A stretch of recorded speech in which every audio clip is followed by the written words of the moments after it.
నమస్కారం. Box office నింజాకి స్వాగతం. ఈరోజు మనం రెండు కొత్త సినిమాల గురించి మాట్లాడుకుందాం. మే 1న రిలీజ్ అయిన రెండు తెలుగు డబ్బింగ్ సినిమాలు, రెండు తమిళవే. ఒకటి రెట్రో, ఇంకొకటి టూరిస్ట్ ఫ్యామిలీ. ఈ రెండు ఫిలిం అనాలిసిస్ టైప్ చెప్తాను, అంటే హౌ బ్యూటిఫుల్ అనమాట. రెండు ఫిలిమ్స్ చాలా అద్భుతంగా తీశారు, వాటి గురించి డిస్కస్ చేద్దాం. ఇప్పుడు ఫస్ట్ థింగ్ ఏంటంటే, retro cinema is not for everyone. చాలా మందికి రెట్రో సినిమా నచ్చలేదు, నచ్చదు కూడా. బేసిక్ ఎందుకంటే అది ఒక టిపికల్ స్ట్రక్చరల్ సినిమా. ఆ సినిమా డైరెక్టర్ కార్తిక్ సుబ్బరాజ్ సినిమాలో యునానిమస్ గా ఆయన మొత్తం అందరికీ నచ్చిన సినిమా అంటే మహాన్. ఎందుకంటే దాంట్లో ఉండే మాసీ ఎలిమెంట్స్ అన్ని కూడా అన్ని రకాల ఆడియన్స్ ని అట్రాక్ట్ చేస్తాయి. బట్ రెట్రో అలా కాదు. Retro is not for everyone. It's a pure structural based cinema.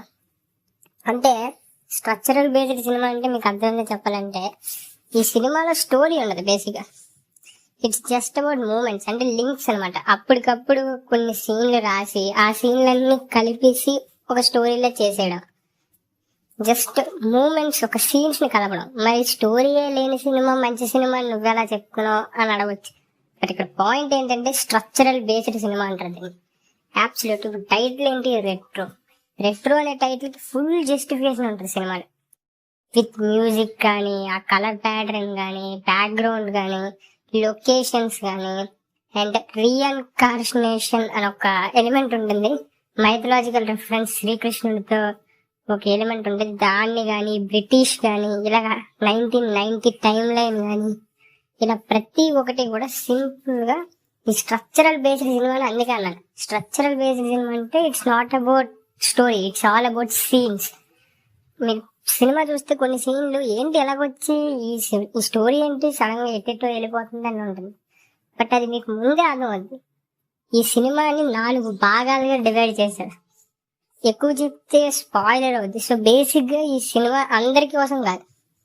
ఎవరైతే ఆర్ట్ ఫిల్మ్స్ ఇష్టపడతారో, ఎవరైతే న్యూ ఏజ్ సినిమాని ఇష్టపడతారో, ఎవరైతే కమర్షియల్ టెంప్లెట్ లేని సినిమాని ఇష్టపడతారో వాళ్ళకి మాత్రమే ఈ సినిమా నచ్చుతుంది. ఈ సినిమా బేసిక్ గానే అందరికి నచ్చాలని కాదు. It's all about film making అనమాట.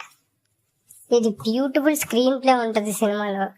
అండ్ ఇది కూడా ఒక 4 పార్ట్లుగా ఉంటది. నేను చెప్పాను కదా, ఇది స్ట్రక్చరల్ అని, సీన్స్ అని, ఒక 4 పార్ట్ సీన్స్ ని కలిపి ఒక స్టోరీలా చేసి ఒక సినిమాలో తీశారు. అదే retro is all about moments, it's not about story.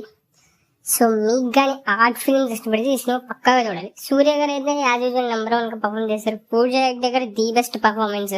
Villain role చేసిన అతను కూడా బాగా చేశాడు. ఇంకా డాడీ క్యారెక్టర్ ఉంటుంది, సూర్య గారి నాన్న క్యారెక్టర్, అది ఇంకా బాగుంటుంది. ప్రకాష్ రాజ్ గారు ఏదో క్యామియో టైప్ రోల్ అనుకుంటుంది, వస్తారు వెళ్తారు, పెద్ద రోల్ ఏం కాదు. బట్ దానికి ఉండాల్సిన సెటిల్డ్ ఇంపార్టెన్స్ అయితే ఉంటుంది. ఈ స్టోరీలో ఉన్న ఒక స్పెషాలిటీ ఏంటంటే, బేసిక్ గా ఈ మూవీ ఒక గ్యాంగ్స్టర్ డ్రామా. బట్ ఈ గ్యాంగ్స్టర్ డ్రామాలో లవ్ స్టోరీయే మెయిన్ స్టోరీ. ఇది సబ్ ప్లాట్స్ అనమాట.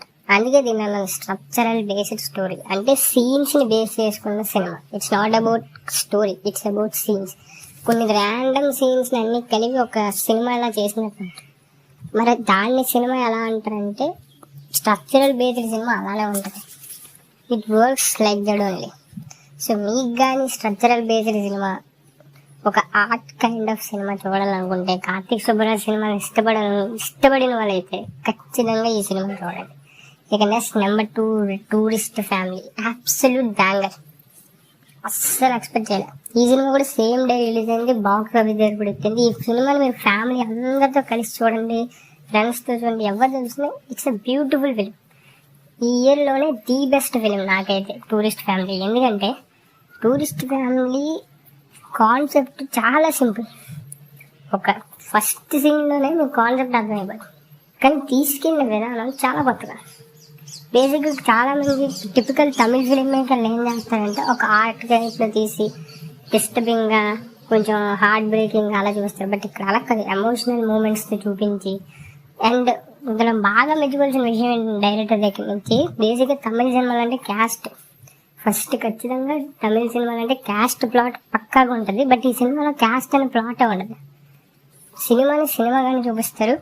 ఆ క్యాస్ట్ అనే ఫీలింగ్ కంప్లీట్గా అవాయిడ్ చేస్తారు.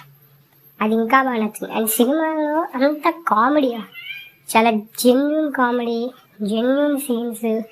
అంటే ఈ సినిమా అబ్సల్యూట్ ఒక హార్ట్ ఫెల్ట్ మూమెంట్స్ ఇచ్చే సినిమా అనమాట ఇది. టూరిస్ట్ ఫ్యామిలీని అస్సలు మిస్ అవ్వకూడదు.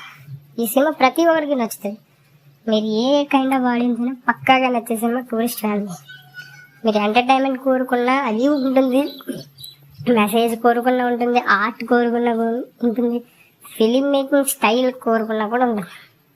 అందుకే ఈ ఫిలిం బాక్స్ ఆఫీస్ దగ్గర కూడా అంత పెద్ద హిట్ అయింది. సో ఖచ్చితంగా టూరిస్ట్ ఫ్యామిలీ అయితే మస్ట్ వాచ్ సినిమా అనమాట. యాక్టర్ పర్ఫార్మెన్స్ అందరూ బాగుంటుంది. హీరో శశికుమార్ కానీ, వాళ్ళ అబ్బాయి క్యారెక్టర్, పెద్ద అబ్బాయి, చిన్న అబ్బాయి, మళ్ళీ అందరూ ప్రతి ఒక్కరు, సిమరాన్ గారు కానీ, ప్రతి ఒక్కరి క్యారెక్టర్కి అబ్సల్యూట్ ఇంపార్టెన్స్. సో సింపుల్గా చెప్పాలంటే tourist family for everyone, retro for only for the film making lovers. So ఖచ్చితంగా 2 సినిమాలు చూడండి, అబ్సల్యూట్గా నచ్చుతాయి. Bye bye.